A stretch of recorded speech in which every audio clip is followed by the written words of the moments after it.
Thanks, folks. We got a great panel for you here. I want to just introduce the moderator of the panel and sit down. Bill Hammond, as most of you know, is a CEO for Texas Association of Business. Bill's been involved in politics for a number of years. You think he first ran for the Texas House in 1982, but he's always been a big proponent of education reform and improving our public schools and creating more jobs and through a proper education system in the state of Texas. Prior to getting involved in politics, he operated Dallas Tin and Awning. He's also served as on the Texas Workforce Commission before going with Texas Association of Business. And he was named by, Texas Monthly doesn't always get it right, but they probably did this time, as one of the most powerful people in Texas politics. So I'm going to turn this panel over to Bill, let him introduce the rest of the panelists. Bill?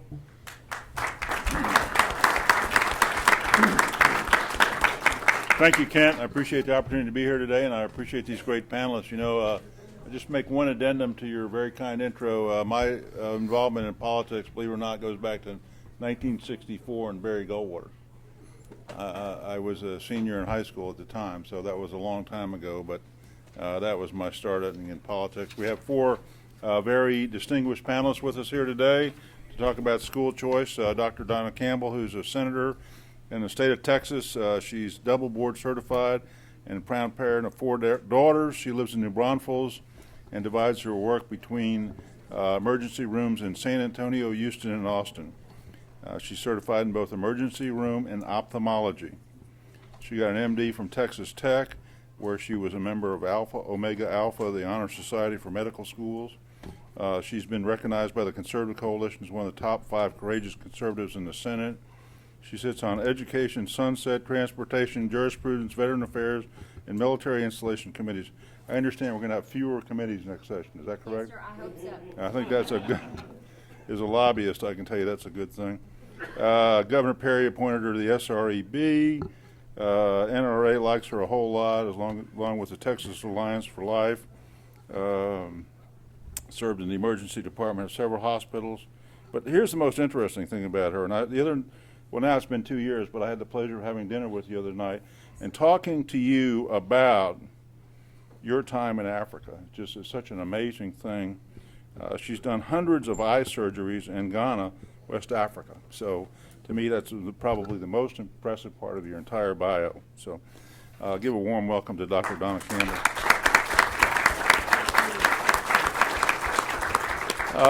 Dr. Arthur Laffer. Now, I think most of you all know this guy. He's world-renowned, and his claim to fame, of course, is the Laffer curve. I'm not sure if it says this in your, do you put the Laffer curve in your bio or not? No, it's my profile. Okay.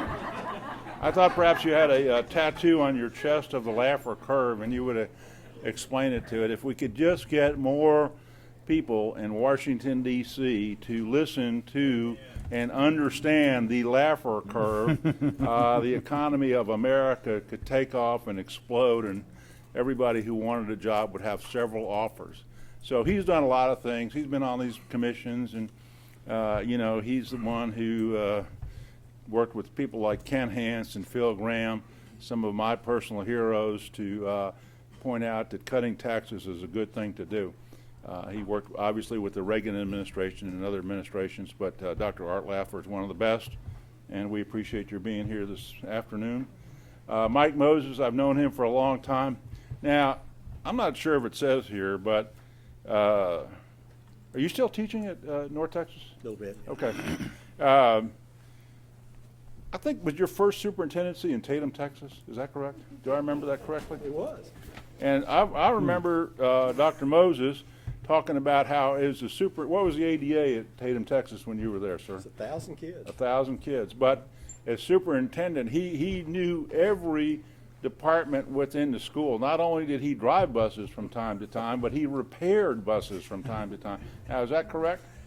That's correct. That's correct. So, he knows the schools from top to bottom. Superintendent in Dallas, Lubbock.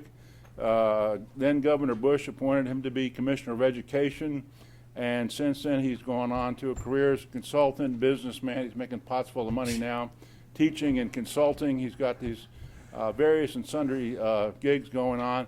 But he's a great guy, and let me tell you something about him. He's always had the best interests of the children of Texas in his heart, and I appreciate that very, very much, Mike. Thank you. Appreciate it. Thank you for being here. A gentleman who I just got to meet today for the first time. Now I seem to, oh, here we go, sorry. Kevin Chavous is the founding board member of the American Federation for Children and Alliance for School Choice and National Education Reform Leader. He was a former member of the Council of the District of Columbia and chair of the Council Education Committee. Mr. Chavous was at the forefront in promoting choice with the district schools. He helped to shepherd the charter school movement into the nation's capital. Under his education committee, the D.C. charter school movement became the most prolific charter school district jurisdiction in the country, with now nearly half of all D.C.'s public schools children attending charter schools. In addition, he assisted in providing access to private schools for nearly 6,000 children from low-income families in the area since inception. We appreciate all four of y'all being here today. Dr. Laffer has produced a report for both the Texas Association of Business and, I don't know, I can't remember the name of the other organization. Can you, Dr. Laffer? It's confusing to me. I don't know. Something, foundation. You know, sort of the difference is they think, we do. I think that's the divide. But he's produced an excellent report. Now, it is a bit lengthy, and it is a bit, how shall we say, arcane. Would that be an applicable word? But it is a really pretty interesting. I actually read the entire thing this weekend in preparation for this panel today. So why don't you tell us a little bit about your report and what we're talking about here today, which is, of course, school choice. Dr. Laffer. What we tried to do in this is just summarize the whole literature, nothing new or original in it, but just summarizing the literature of what the effects are of school choice. And going through all the literature, and there's a huge amount of literature on this, and this goes through it in really in boring detail. But what you find is you come out of it is that there's just a huge volume of evidence, all supporting school choice. There's almost nothing that's negative about school choice at all. Public schools do better, private schools do better, kids do better, especially poor, the minority, the disenfranchised are brought into the mainstream, better jobs, higher pay, crime rates fall. I mean, almost everything. School finances do better, growth goes better. You got to go through it. One second, not everybody's hearing you, and I know they don't want to miss one single word. What do we need to do? Push the microphone button. There you go. There we go. Oh! You mean you have to turn it on? Oh, I did. I was hearing you well. No, thank you. I by the way, just as a little side, I gave a talk once, and I had the same type of issue. And so I asked, can all of you hear me? And the person in the front row raised his hand, and I said, can you hear me? He said, oh yeah, I can hear you just fine, but I'd be more than happy to trade places with someone who can't.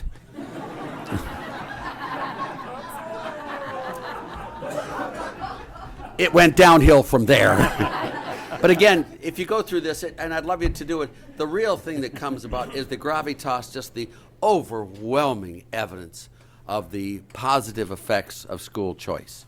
And as I said, there is no area I can find where school choice is not positive and beneficial for the economy, for the kids, to me, one of the most serious issues in America is really bringing ethnic minorities into the mainstream. I lived for a long time in the south side of Chicago. In fact, the joke was that when I moved to Southern California, my old neighborhood was no longer integrated. And it is true. If you think about the inner cities and the problems the inner cities have, and especially black inner cities, it's tragic what has happened there. And once you lose these kids, I mean, you've lost them forever, and then they become hostile. Then you have to spend a fortune protecting yourself from them.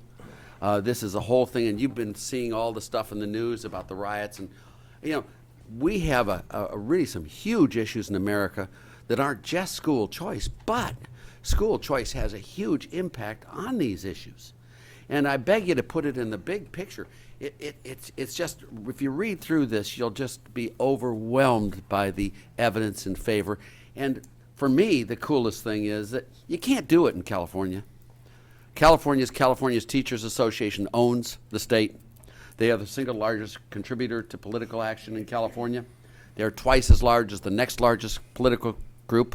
And I think 5 out of the top 15 are public employee unions in California. And 3 are Indian tribes, so there's almost nothing left. And they've been so powerful for so long that they have a lock on it. It's what we call in the book here, they have a lock on the supply. There is no way you can get a charter school or any of these things passed through the legislature. You just can't. They have locked it. Texas does have a chance. You can do it, and you can change the way. And that's why this young lady over here is, well, she's my hero for one obvious reason. She's little. And I'm very little too, but she is leading the fight for school choice here in Texas, and anything I can do to help you win that cause, I will gladly do that. But it's just so needed. But I beg you to look at it. Look at all the different areas, the finances and growth and output and jobs and creation and just everything, all of what you in Texas have done. I mean, you have made it work. If any of you remember my book, The Wealth of States, one of the chapters was California versus Texas, and it's just amazing how much better Texas is than California and how you've done it. And this is the next big challenge. I mean, you can't reduce your income tax anymore. Did I miss that somewhere? Your capital gains tax, you can't drop that. I mean, really tax issues are not the forefront for Texas because you've solved them. This is the big issue, and it's not only for Texas, it's for the whole country. You will lead the way to bring back what really is needed in America. And that's just, I love being here with all of you. And the TPPF, and what was your organization? And just joking. Dr. Moses, would you care to talk about the general issue of choice in general, please? Thank you, Bill. Appreciate it. Thank you very much for the invitation to be here today.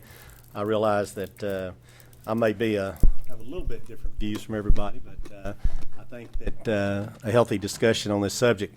I think school choice is definitely a wave that needs to go forward. I was Commissioner of Education in 1995 when we had the first charter schools in Texas, and I was very pleased about that. And we continue to grow charter schools throughout the 2 terms that I was fortunate to serve. I think that we should give honor to how parents want to educate their children, whether they want to homeschool their children, if they want to private school their children, if they want to send their children to charter schools, if they want to send their children to public schools. Those choices are all sacred in my mind in terms of parents and their ability to make choice. We spent a lot of time in the 1990s because of the role that charter schools were going to play in our state, talking to school districts about the need to improve and increase opportunities for choice for parents. Some would say, well, that's gone well. Some would say, well, that's not gone well at all. It's gone too slow. You look around our state today and you see school districts like Spring Branch that has partnerships with charter schools and give parents options and choices. Grand Prairie Independent School District does that. The Garland Independent School District is a school district that is completely a freedom of choice school district. There are about 320,000 kids in the state that are going to schools other than their neighborhood schools. That is a good thing. They are getting to make those choices. That is in addition to the 150,000 or so students that are in our charter schools. So the fact that we have almost 500,000 children that are getting to choose to go to a school other than their neighborhood school is a good thing. And I would agree that there are some benefits that come about with regard to choice. There are other things that come up when we talk about choice, and I'm sure we'll get into those as the panel further discusses the subject about how do we ensure accountability for state tax dollars, for local tax dollars. I think that is a big issue. How do we make sure that we have transparency for the public when we have choice for students and for parents? All those are worthy topics of discussion, and I feel like that Texas is poised to continue to have those discussions and continue to do good things as it pertains to school choice. Thank you, sir. Mr. Davis? Well, thank you so much. It's so good to be here, and I am not from Texas, just so we're clear. But I'm a Redskin fan, so. But I'm easy fodder right now. You can just kick me around. I am an NFC East fan though, so. I come at this a little bit differently. I represented a ward in Southeast D.C. that has some of the most challenged neighborhoods in the country. And when I took over the education committee of the D.C. Council back in 1996, 97, we had probably the worst school district in America. And when I visited schools and recognized that some of these kids that I saw in first or second grade, and after a couple of years, by the time they reached third or fourth grade, that light was out of their eyes, that potential was lost, it was gone. The fact that we had really had an over-allegiance, not just in D.C., but frankly throughout this country, this over-allegiance to a one-size-fits-all approach. We created our educational system during the Industrial Revolution, and it matched the Industrial Revolution product line, assembly line approach, where we just put kids in a room according to age and divided up the subjects according to their grade. We had summers off, just like to match the agricultural schedule so kids could work in the field with their families in the summer. And we ended at 3 so they could work in the fields before it got dark. And it virtually hasn't changed. And this over-allegiance to a one-size-fits-all system has not only impacted, low-income, disadvantaged kids of color, but the deep, dark, dirty secret in all of this is our good schools aren't quite as good.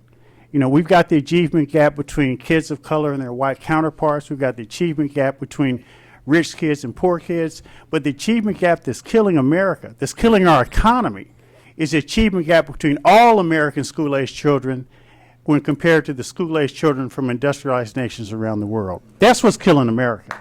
That's what's killing our economy. And I say that because it's real important to keep in mind one thing. This is not the other guy's problem.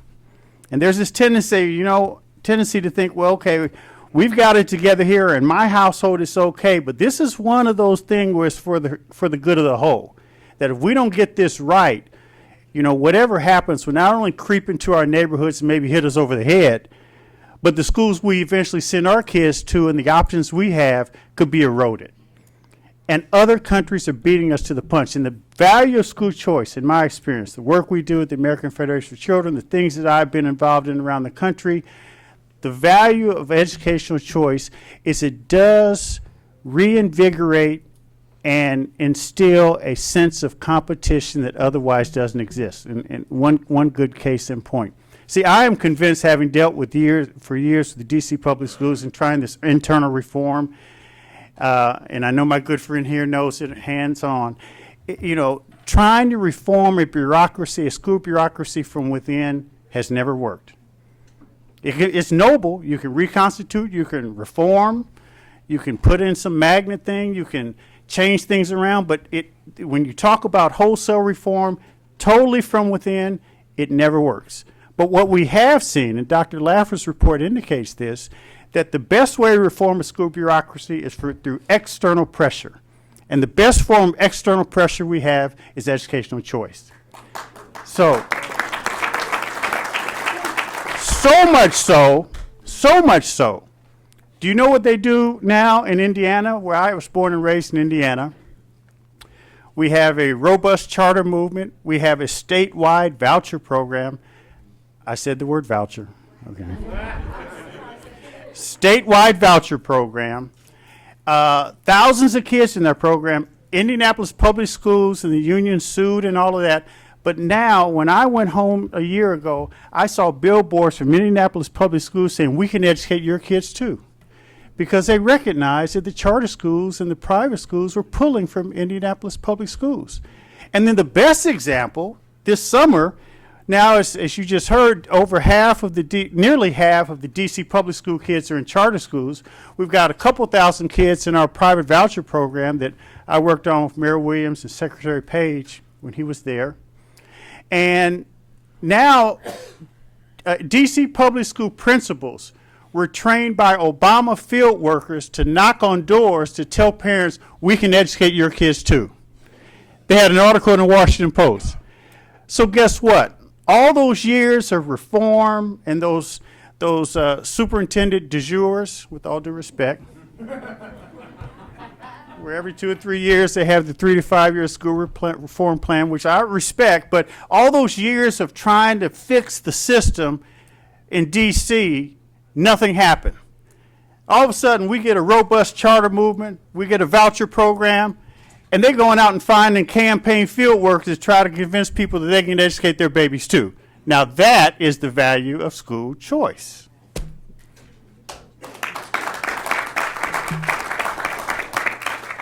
Senator Campbell, just yesterday you filed a bill to speak to this issue. I would characterize it as a somewhat different approach to what's been considered in the past. Would you explain your legislation and your thoughts about it, please, ma'am? Yes, thank you so much. Thank you so much. It's great to be here, a kindred spirit, and more a spirit that everybody's interested in. What we all have in common is that we want to give the best that we can to our children. Is that true? That's right. The lawmakers, all of us up here, we don't disagree on that. It's how do we get there that's the difference. I believe that the American dream is based on opportunity and hard work. We spend billions of dollars on laws, policies that are put in place to provide equal opportunity in the adult world. But what are we doing to bring in an equal opportunity for those that can really make a difference in America? We need to start with our children, and that starts with education. Educational opportunities that are by the choice of their parents. Who knows their children better? The parents, not the government. My bill, or the Taxpayer Savings Grant, and it's work of a lot of folks. I mean, I give credit to Kent Grusendorf, so many of the others, and credence to Dr. Laffer, who's provided credible evidence to help those who really didn't have an understanding of just how valuable school choice can be for our children in Texas. What this bill does, different than a voucher bill in general, and vouchers traditionally can have a connotation that it's very restrictive in the number of vouchers or how do you get a voucher. This is a taxpayer savings grant, and it is universal school choice. It's the opportunity for all school-age children. The children that are eligible for the taxpayer savings grant are those who have been enrolled in school in a public school for 1 year prior to applying for the taxpayer savings grant. After that, if a child gets the taxpayer savings grant, they go to a school of the choice of their parents, private or parochial. There is nothing about homeschool in our hands, or we're not touching any homeschool education. The payment, if you will, for the private school is 60% of what now, there's so many buckets of dollars that provide for school funding. One bucket is the maintenance and operation, those dollars, that's a per pupil spending. 60% of that value will follow the child. 60% of those dollars will follow the child to the to the private school of the parent's choice. The remaining 40% will go back to the state. All the other funds for the pupil stay at the school. They're not touched. It's like a student would be transferred to another state. That's what it is. All children are eligible for this. And that's pretty much the way it is. If the M&O and the dollars are not quite set, the Legislative Budget Board comes up with a value. Different associations give different values, but the point is 60% or the cost of the tuition of the private school, whichever is less.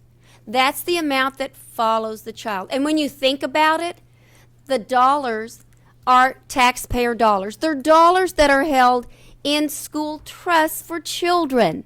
It makes only sense to have the dollars follow the child to the school of the parent's choice. The bill is a simple bill. We're trying to bring all stakeholders to the table to analyze just to make sure that we're not disenfranchising other children.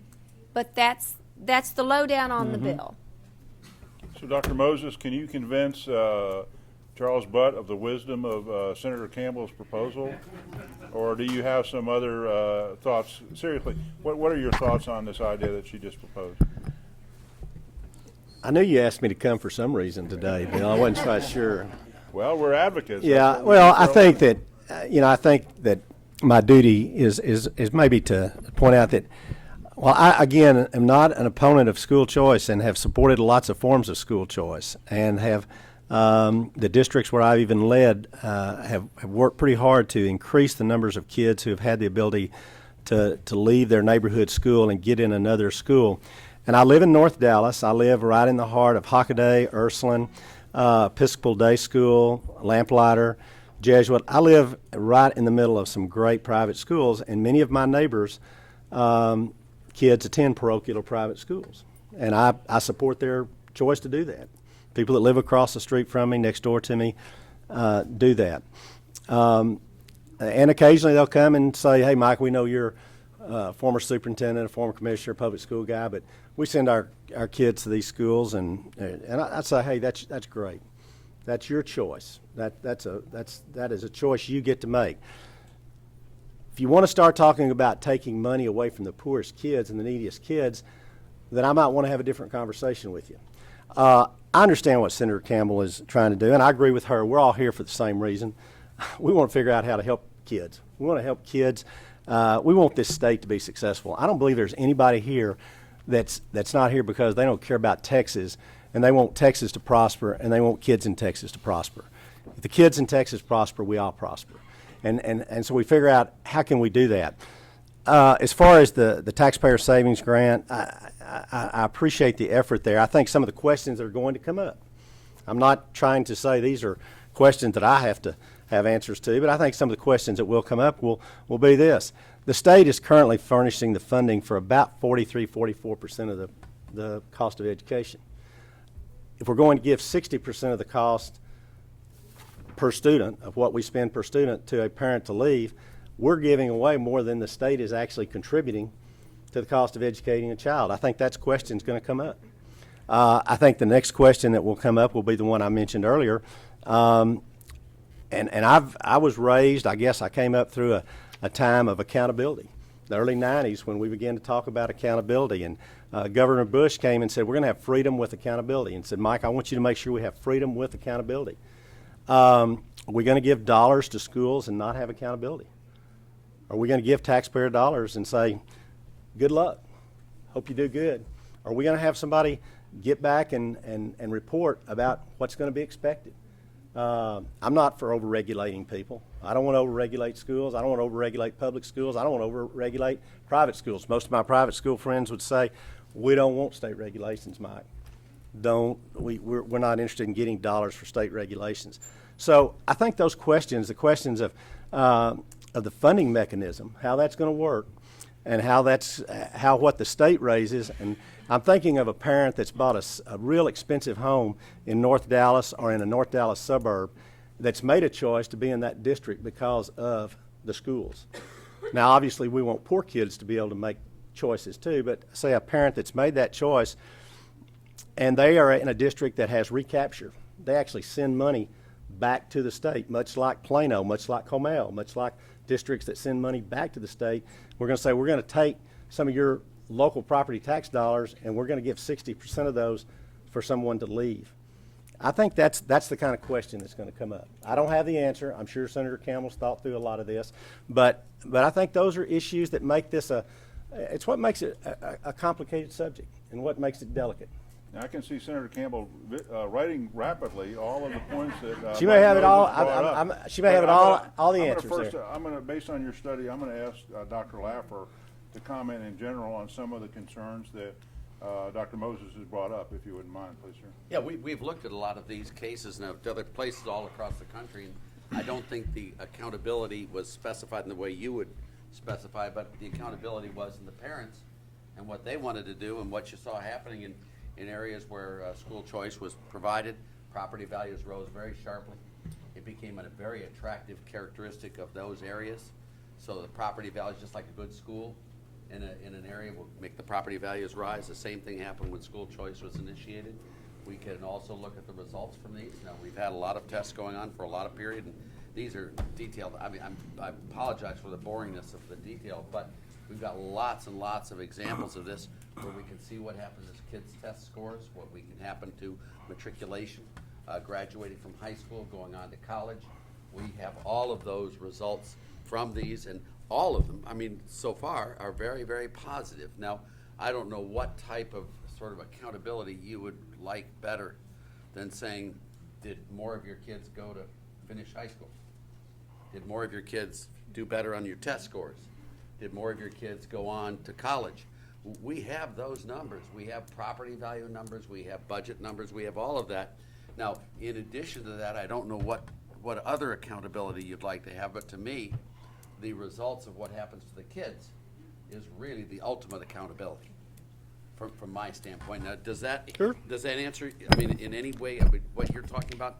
I don't know what you mean by accountability. You have to do, is this textbook, not that one? Well, as Senator Campbell and Bill and others here know, we have a pretty robust accountability system in Texas, and we created that. I say I wasn't the creator of it, but I supported the creation of it back in the early 1990s, when we basically look at the performance of all the schools, all the students. We disaggregate the data. We were the first state in the United States to disaggregate data to look at how minority children, African American children, economically disadvantaged children, Hispanic children were performing with regard to tests. Now, testing is certainly open for debate. A lot of people would say we test too much, and I would agree with that. And I think the legislature took some wise steps last session to probably put some curbs on testing. But I think in terms of accountability, at least we've operated in this state for the last 20 or 25 years under the idea that we are going to measure. We're going to keep score in terms of how our students are doing, and we're going to look. We're not going to mask the averages. We're going to, or by averages, we're going to show the public how the kids are performing. So, I don't know that the accountability system that the state has is perfect. I would certainly leave that open for discussion. My question, or my statement was, I think the question that will come up if we're going to have taxpayer savings grant is what are going to be the measures? Sure. What are going to be the now measures? we have there are two types of measures. There are input measures and there are output measures. And one of the ones we do have, for example, the NAEP scores. And the Department of Education in the United States does 4th grade and 8th grade math and English. They've been doing it for years and years in every single state. So we have those types of test scores, and we can see what's happening there. And by the way, Texas has done very well. Of the 5 mega states in the United States, Texas is clearly number one, which attests to your work. And you are clearly number one. And of course, California is number last. Never mind. It's just California is such a zoo. But then you have the others, which the other ones are really not measurable ones. Is how many graduate, how many go on to college, how many, all of that. What happens to crime rates? What happens to property values? I mean, these are not things you can give a test to find out. So you want to use a balance of the two, and I think both of those make perfect sense. Chavous, in terms of your experience in D.C., could you speak specifically to the issue of accountability? Yeah, I just want to add one quick thing. Dr. Moses has raised a very legitimate concern and issue. It's the public's money. But at the same time, in Texas today, 90% of our campuses are rated as meeting standards. Only 8.5% are rated as, quote, needing improvement. I mean, to me, that's not a very good indicator of where we are or where any one campus is. So from my perspective, perhaps we need a more robust accountability system, and maybe that should be applied or not. But let's talk about your experience in D.C. in terms of accountability. Well, I mean, the good news when you consider school choice legislation, and I want to extend kudos to Donna Campbell and her work. She's been terrific in this issue.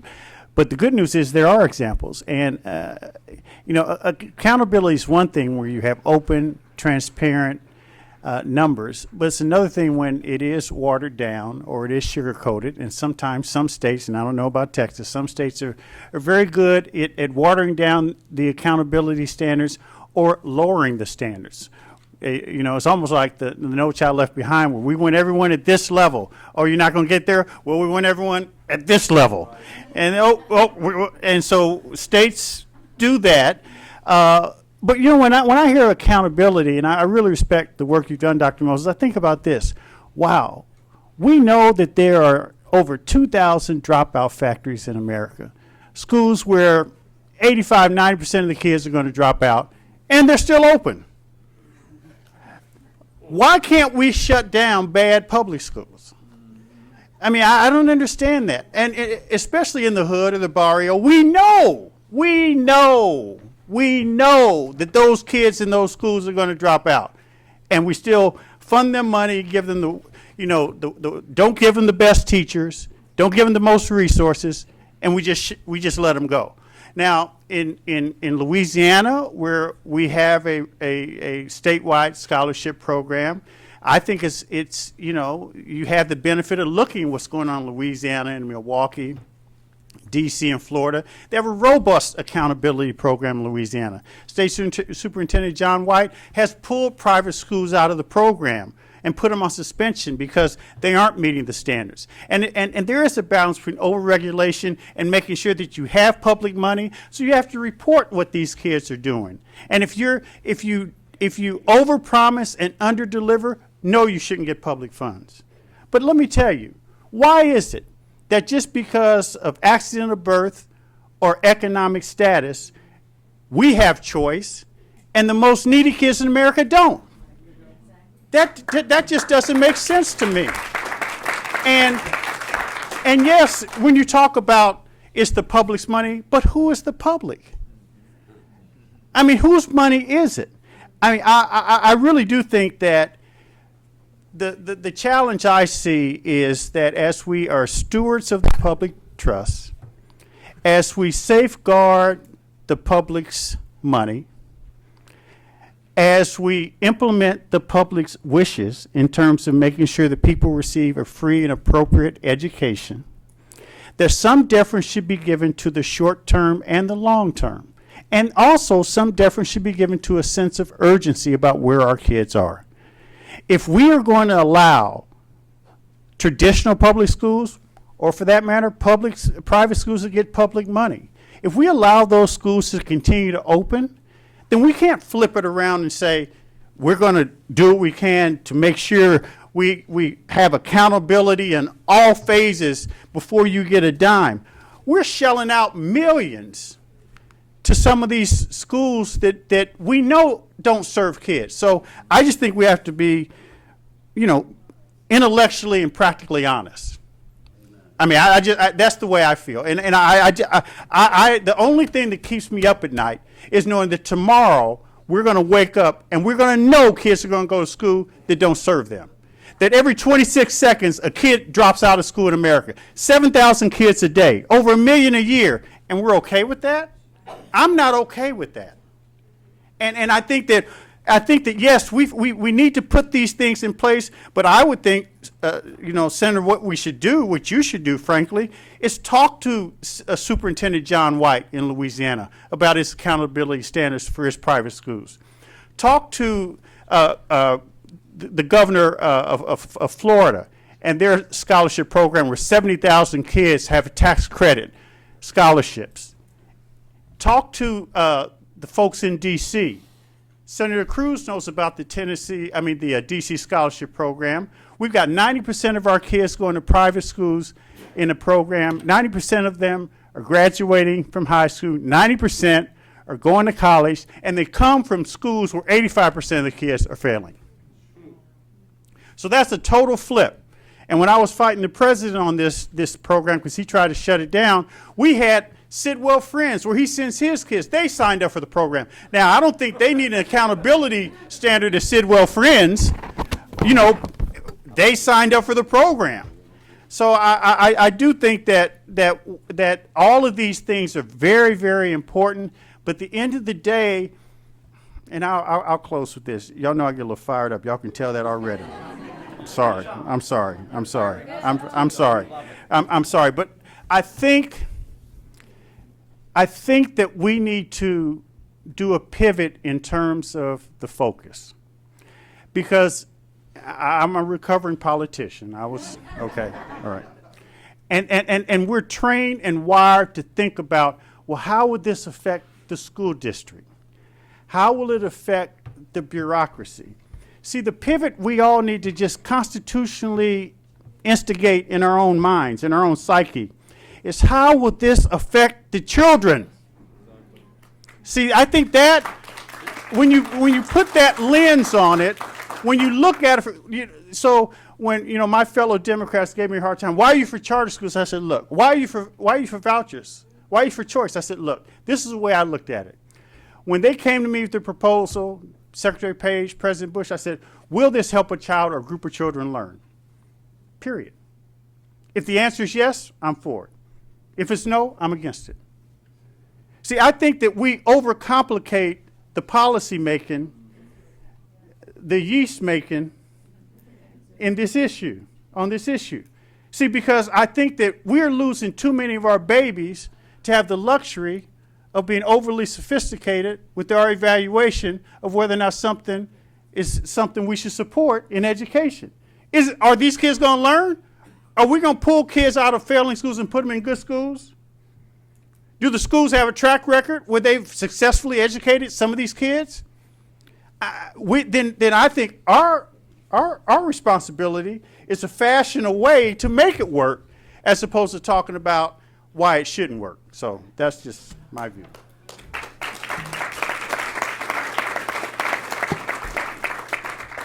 Can I get an amen? The thing I think also. Wait a second. Now, let's be fair here. Let's let the author Fair? of the legislation speak to some of What the is very fair legitimate in this? concerns that Dr. Moses has brought up. Yes. Because she's been chomping at the bit over here. I know. I'm for sorry. the last 15 minutes. Well, I would gladly give some of my time No, to Dr. go. Laffer because, he's done the footwork. He's got the numbers for us. We hear so much about schools, saving our schools. On committee last session, it was all about saving our schools. But I think the real issue here, which you've heard, is save our children's education, right? If you're looking at accountability, I think we've talked about it here. The measure is the end product.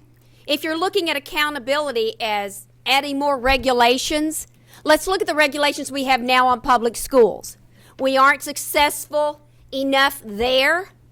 And so adding regulations, if that was the answer, I don't think we would be where we are today, because I think everybody would recognize we've got a lot of regulations on our public schools. And that in itself needs to be looked at. This doesn't take dollars away from the underprivileged, the underserved. This taxpayer savings grant gives dollars for those who are underserved, for their parents to be able to choose a school that might be right across the street, but the parents don't have the money to send their child there. Those who have the dollars get to go to the school of their choice. Those who do not are left behind. This bill serves to close the gap on those things that make a difference in a child's life. It gives them the opportunity of a lifetime. It's the right thing to do. Who really wants to say no to giving a child an educational opportunity? So, Dr. Moses, let's just assume hypothetically, and I'm not sure that this is going to be the final outcome of the legislation, but that the current state of Texas accountability system, just plain statute and interpretation by the commissioner, were applied to those schools that agree to accept these grants. Would that allay a lot of your concerns, or would they create new ones? What are your thoughts, sir? Well, I think that would I think that would probably be a step in the right direction. But I would say what I said earlier. I find a lot of things that I agree with in terms of what's been said. But the accountability system, you've worked on it. I've worked on it. You would say, does it need to be less regulatory? Senator Campbell suggests. I would say probably. Right. You know, I would say that we probably are over-regulating the schools, probably both charter and public schools. So can you support repeal of Chapter 21, just out of curiosity? You know, I would really like to say this. I understand the school choice debate. I understand this issue. We do have schools that don't perform well. I'm going to answer your question. I would agree with Kevin. Having been an urban superintendent and getting to leave when I wanted to, not being asked to leave, there are schools that are bad schools in urban districts. You have to remember the 5 million kids in Texas, the 60 largest enroll 2.5 million of those kids. We have 750 districts that enroll less than 1,000 kids. So the first thing you have to think about there is, well, what are the choices for those kids? But related to Chapter 21, Bill, I would just say this. We have problems related to school discipline. We have problems related to school governance. And I don't know how Kevin feels about governance, but I've seen governance work very, very poorly, and I've wondered many times, why doesn't the legislature want to address school governance? I would also say that teacher groups have been a problem. And I've done battle with teacher groups. Sure. And I've butted heads with teacher groups. I've disagreed with teacher groups. I've had teacher groups march on my office. If we just don't want to deal with the teacher problem or the governance problem, and say, well, the easier thing to do is just, we won't deal with that. We'll just give everybody a voucher and say, go somewhere else. I don't think of the 5 million kids that we've got in the state that we're going to have the luxury to be able to do that. I think we're going to have to talk about student discipline. Sure. I think we're going to have to talk about governance. I think we're going to have to talk about teacher issues. I'm a person who has said for many years, I don't believe in paying teachers all the same thing. I think your math teachers, your science teachers need to make more money, and your bilingual teachers and your special education teachers. And I don't think the state should pass along one-line salary schedule increases to teachers every year, every time we meet. I think we need to have market-driven salaries so we are getting the teachers that we need. Right. Whether it be in the public schools, private schools, charter schools, wherever. But we're not doing anything really to address those problems. Right. And if we do anything as Texans, if we agree on anything, you know, whether we agree on how we do choice, I hope we agree that we might want to address governance and teacher issues and maybe even student behavior and conduct issues, because the great teachers that leave teaching, if you talk to the great teachers that leave teaching, you say, why are you leaving teaching? It isn't the money. It's the behavior and conduct of students. Right. And well, I mean, I certainly agree in terms of no matter what. I mean, I am a proponent of choice. I have been all my adult life, but at the same time, I'm fully aware that no matter what, if this legislation were to become law, still you're going to have millions of school children left in the Texas public schools. So that I don't think anyone, I know certainly I don't fall into the category of not wanting to do all of the above. So I think that's some common ground for us. But Dr. Laffer, you talked a lot about economic impact of this legislation. Could you just hit a few of the highlights, but don't drag it out?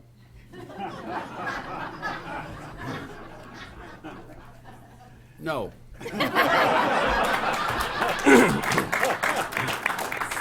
You are, after all, an economist, are you not, sir? Yeah. Let me, if I can, I mean, I couldn't agree. Of course, you have to have accountability. Of course, you have to have regulations. You can't have pedophiles as teachers. We all understand regulations. Now, I use an extreme example there, but we do have to have regulations. This is what regulations do we have, and we need mature grown-ups to sit down and really go through these and make it. And that's the things that you've done. And we've also got to look at results. When you say these schools aren't closed, I would say that they need to be done, just as you say, Kevin, there. I think what the senator here is saying about closing the gap is correct. I want to make sure she adds a qualification to that. We're closing the gap by raising the bottom, not by pulling down the top. It's really very important to realize that this is balancing up, not balancing down. We have all of those, and what I'd like to, I mean, just to hear it, this is not the end of the game tonight. This is the first salvo of what's going to be teacher tenure. Give me a break. Do you realize that the California Teachers Association since 1970 has had 170 statewide teacher strikes for higher pay against the kids? Do you know how many there have been in Texas? 0. You know what happens if a teacher strikes in Texas? The son of a gun is fired on the spot.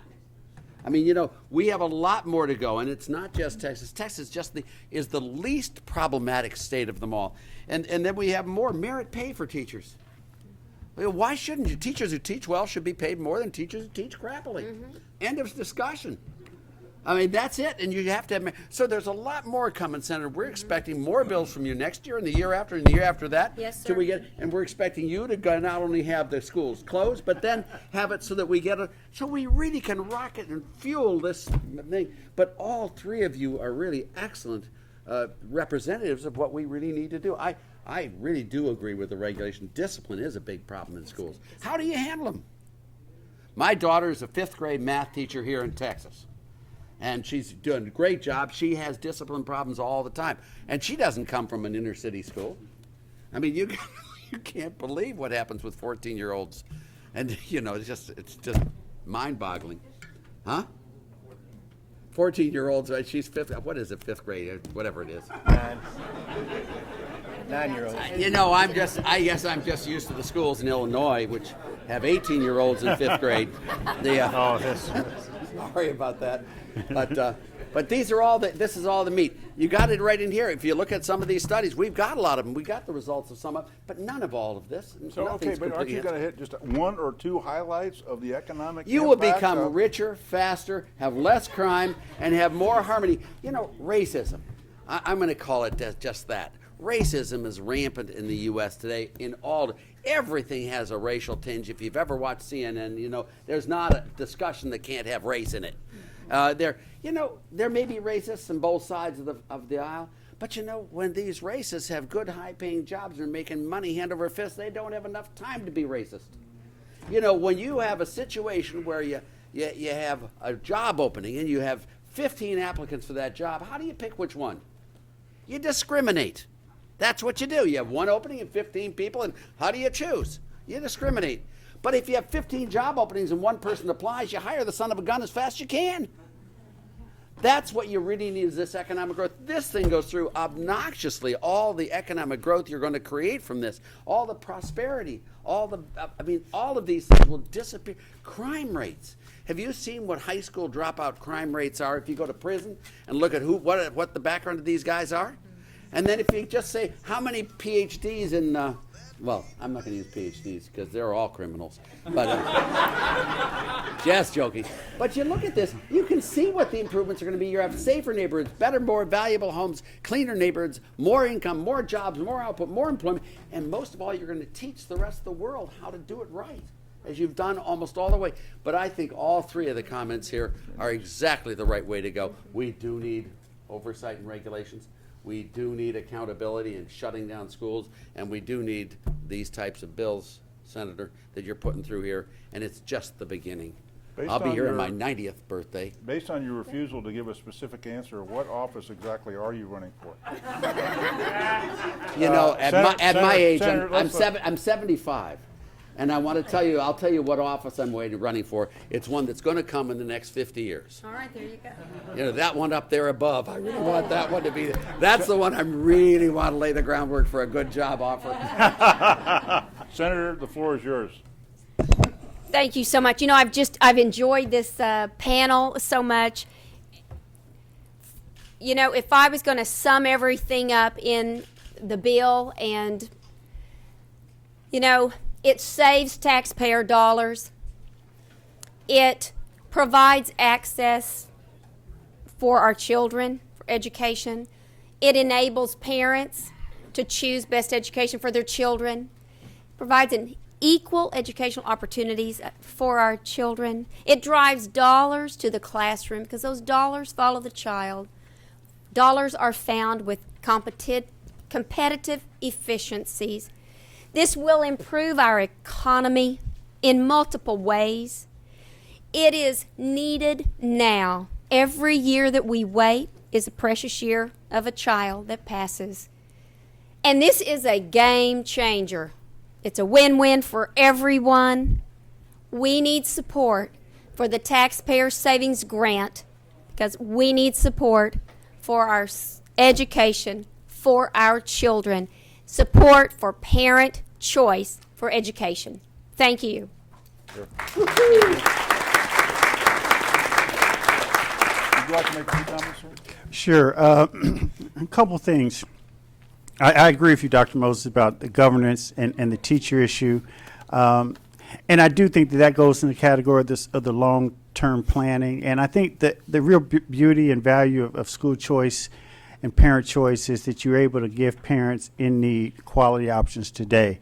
And no, I don't think that would lead to 5 million school kids getting a voucher. Because where we've had a robust school choice movement, the vast majority of kids are still in the traditional local school districts, but the local school districts are doing better. And I think that's the beauty of it. It's almost like, and I know you Texans remember the Reagan years. I was a younger man back then, but he helped build up our nuclear arsenal.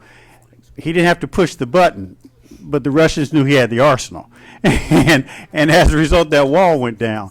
And it's similar. The school district, if they're the only game in town, then there's no incentive. Even if you have visionary leaders who are at the top, I've heard middle management in local school districts say we wait out the reformers who were appointed or brought in because we run things, and that's the way you look at it. But I do think that one thing we need to keep in mind, and I say this with all sincerity, this is an issue that should transcend the politics of the day. There's no Republican or Democratic way to teach a kid how to read or write or count. And I think that too often we have allowed partisan politics to creep into education policy when this should be the unifying American issue. And I look at our DC Opportunity Scholarship Program, where our champions on the Hill, and I know Senator Cruz and others support it, but our champions are John Boehner, Dianne Feinstein, Cory Booker, and Rand Paul. So they don't agree on nothing else, okay? Just so we're clear. But that's okay. I mean, shouldn't education be the issue we rally around?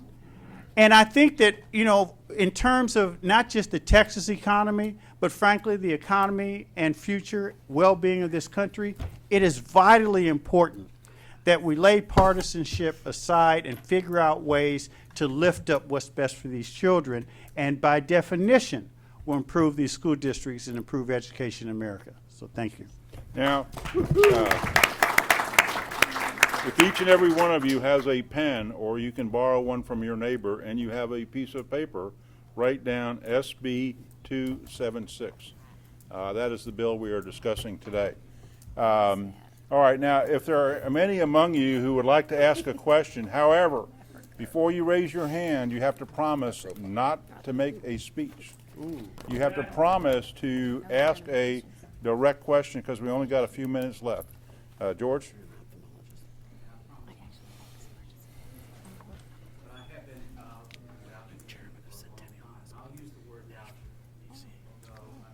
Okay, I need to interrupt you for 1 second, George. Unfortunately, Senator Campbell needs to leave, I'm told. Yes. So thank you so much. Let's Yes, give sir. a round of applause to your Got it. champion of choice. Thank you. It's wonderful to meet you. Thank you, Senator. We Thank you, appreciate sir. you. Yes, ma'am. George, go ahead. I was involved with private scholarship programs. We have someone here in the room, Bob Schofield, that ran one here in Austin. And all of us who were in the private scholarship program, where we raised money from businesses to support parents that have the right to choose. My experience with parents, because they pay half the tuition and we had to pay the other, and raise for businesses. I saw parents just become overnight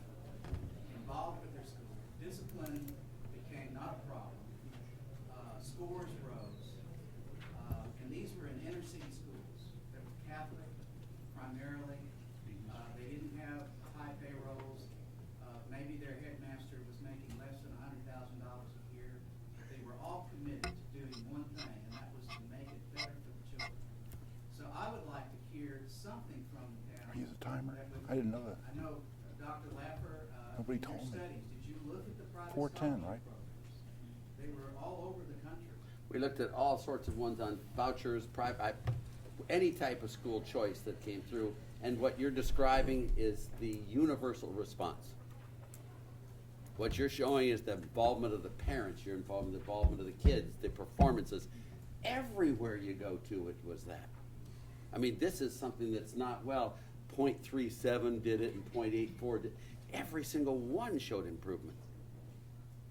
It's just amazing.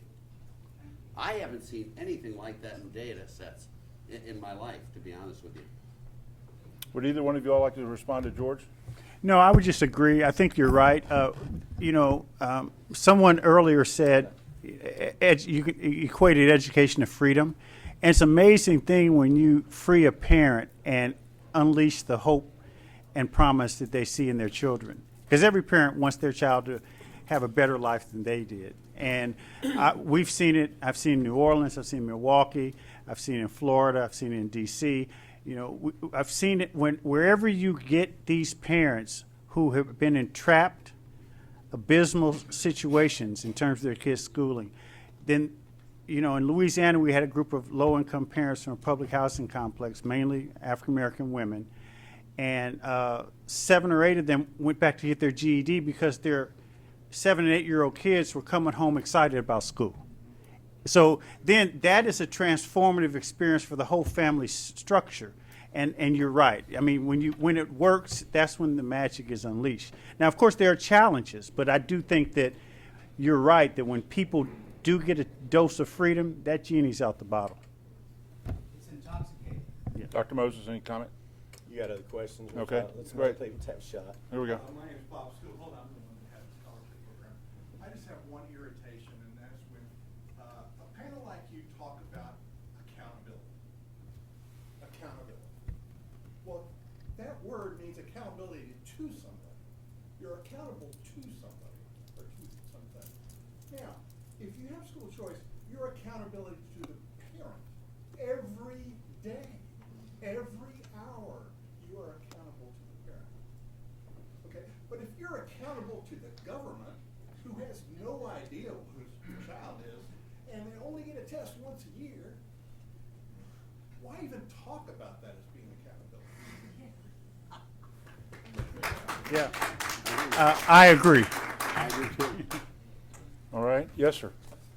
Yeah, Dr. Moses, I'm sort of, you talked about somebody buying expensive homes in North Dallas. Well, I live in metropolitan Austin, and I got a real expensive home, regrettably. And I pay a lot of property taxes to schools. And last time I looked, there wasn't a guy by the name of Public, and I just wrote the check last month that signed that check. Charles Butts or HEB didn't pay it for me. I did. Those were my tax dollars. And if nothing else, I wish Senator Campbell was here. I'd be more than happy in the school district I'm in to dedicate my tax dollars to children who want choice. Maybe that's what's necessary, because I paid it. It was my money. I earned it. Right. Well, that honestly, It's not Mr. Public didn't pay it. right. That has been proposed. Actually, a very similar program to that was proposed during the last legislative session, and for whatever reason, multiple reasons, it didn't gain momentum. And so I think that this is sort of a different approach in terms of being universal as opposed to limiting to those who would designate their tax dollars for that purpose. So I think that I can't respond on the behalf of Senator Campbell, but I think that her proposal makes a lot of sense. Having worked on this for so many years, rather than narrowly drawing. Yes, ma'am. I had a comment and unfortunately a question. I think it was to Donna and Campbell about her bill, if this would relate to it, but also relates to the accountability issue, is that to start a charter school in Texas, if you wanted to do one as a high school that would target, kind of disadvantaged youth that are in danger of dropping out, it would be extremely difficult, because if you're a charter school within 3 years of opening,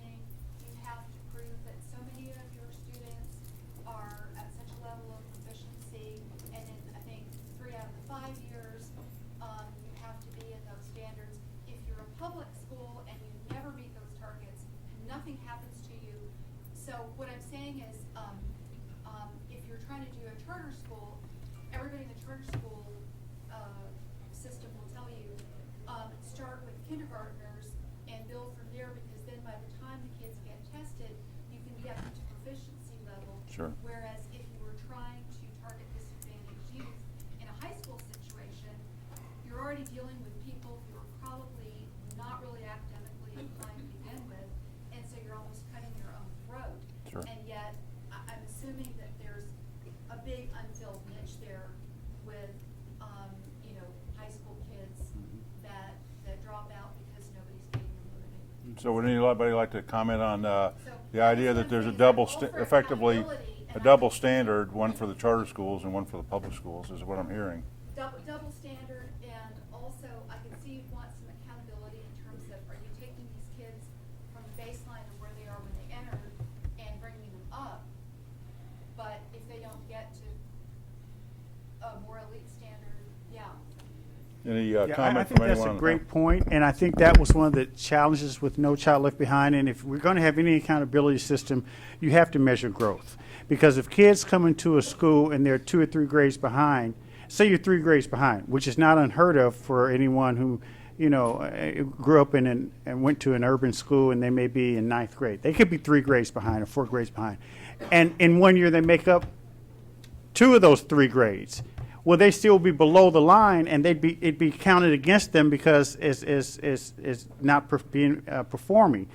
But if you make up 2 grades in a year, that's working magic. So I do think you're right that when you talk about accountability systems, particularly for those innovative educators who have it in their heart to take on the most challenged population, yes, you should find a way to credit growth.